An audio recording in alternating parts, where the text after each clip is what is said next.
প্রধান উপদেষ্টা ডক্টর মোহাম্মদ ইউনূসের সাথে শেখ হাসিনার বোনের মেয়ে টিউলিপ সিদ্দিক দেখা করার জন্য যে চিঠি পাঠিয়েছিলেন, সেই চিঠির খবর শুনিয়ে আমরা বলেছিলাম যে প্রধান উপদেষ্টার কোনোভাবেই টিউলিপ সিদ্দিকের সাথে দেখা করা উচিত হবে না।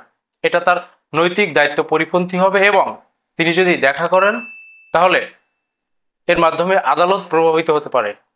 প্রধান উপদেষ্টার মতো একজন লোক, যিনি সারা পৃথিবীতে সম্মানী এবং অত্যন্ত বিচক্ষণশীল, তিনি যদি একজন পলাতক আসামির সাথে দেখা করেন, সেটা একদিকে যেমন দৃষ্টিকটু, অপরদিকে দায়িত্ব পরিপন্থী কাজ, অপরদিকে এর মাধ্যমে আদালত প্রভাবিত হতো।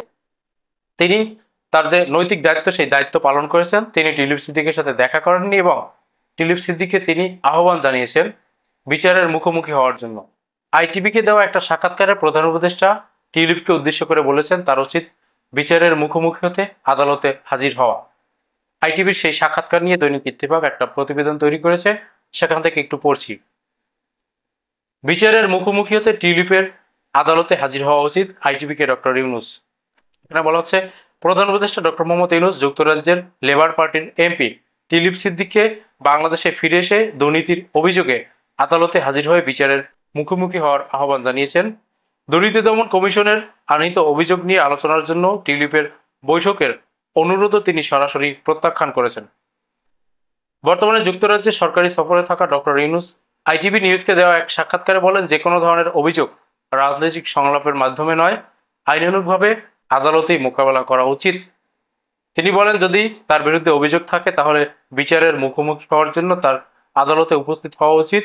তিনি আরো বলেন, আমি তার সঙ্গে কথা বলিনি, আমি এটাকে আইনি প্রক্রিয়া হিসেবে নিয়েছি এবং এটি আইনিভাবেই হওয়া উচিত, এখানে আমার জড়িত হওয়া উচিত নয়।